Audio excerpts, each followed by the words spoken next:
Hello and welcome to Let's Play Old Games. And in this video I wanted to talk about the upcoming RPG from the makers of the Witcher series, CD Projekt Red, Cyberpunk 2077. Now over the years we've had very little information about this game, and we only really have that teaser trailer we got a few years ago.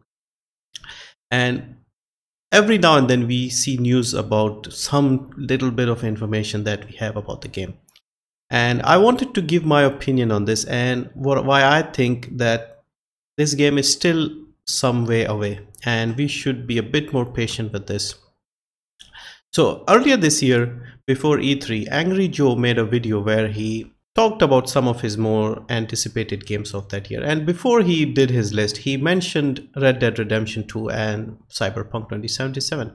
And what he said was, he expected something about the game in next year's E3 2018, and hopefully the game gets released in 2019. So unless he knows something that I don't, I think that is optimistic. 2019 seems optimistic to me.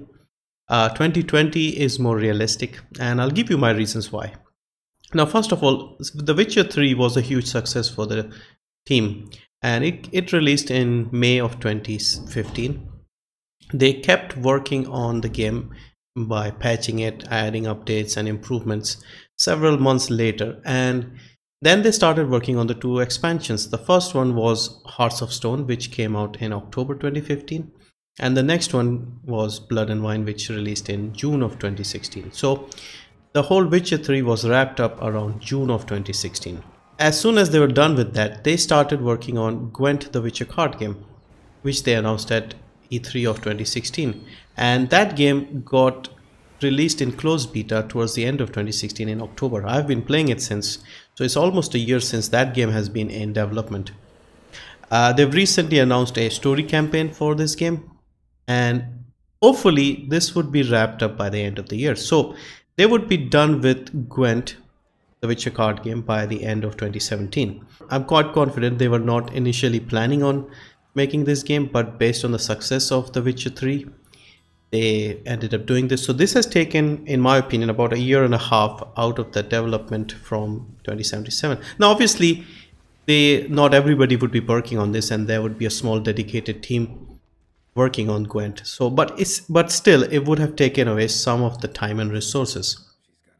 Now on the other hand, we also keep hearing reports of how they are hiring more people for the Cyberpunk 2077, because the scope of that game seems to be vast and they are rapidly increasing the size of their team.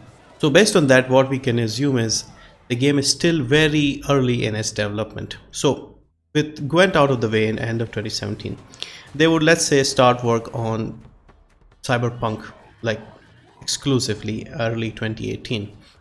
So having the game released in 2019 wouldn't give them a lot of time. Like max it would give them 2 years, and I think that is not enough unless they expand the team greatly. So yeah, so in my opinion, we should let them do their thing and be a bit more patient. And like I said, 2020 is more realistic. Mid of 2020, maybe end of 2020, maybe if we are lucky we might see it end of 2019. But what I'm trying to say is I would prefer them to take their time and come up with a great product like The Witcher 3. And I don't mind waiting for it. And I think this is what the fans should also consider, because we have to remember they are a small team, and success of The Witcher has meant that they have to change, restructure, and their expectations are now much higher as well.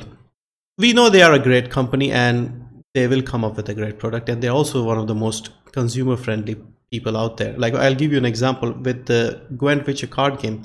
If you sign up to play that game, you can go to playgwent.com and sign up to play Gwent the Witcher card game, which is a free to play game anyway.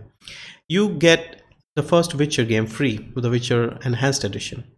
Not only that, when I played the closed beta of the game, once the closed beta was over, they actually sent me a key to Witcher 2 Enhanced Edition. So in other words, with their fourth game, they gave away their first 2 games free for playing the fourth game, which is free.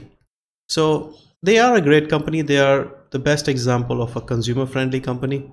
But we have to be patient and not hype this up too much and not put too much pressure on these guys for the next game. and just be patient. I think 2020 would be reasonable. 2019 would be amazing. I wouldn't mind. But yeah, in the meantime, how about visit the old games again? Witcher 1, Witcher 2, maybe Witcher 3 again. Or how about a round of Gwent? So yeah, those are my opinions on Cyberpunk 2077. Thank you for watching, and I'll see you in my next video.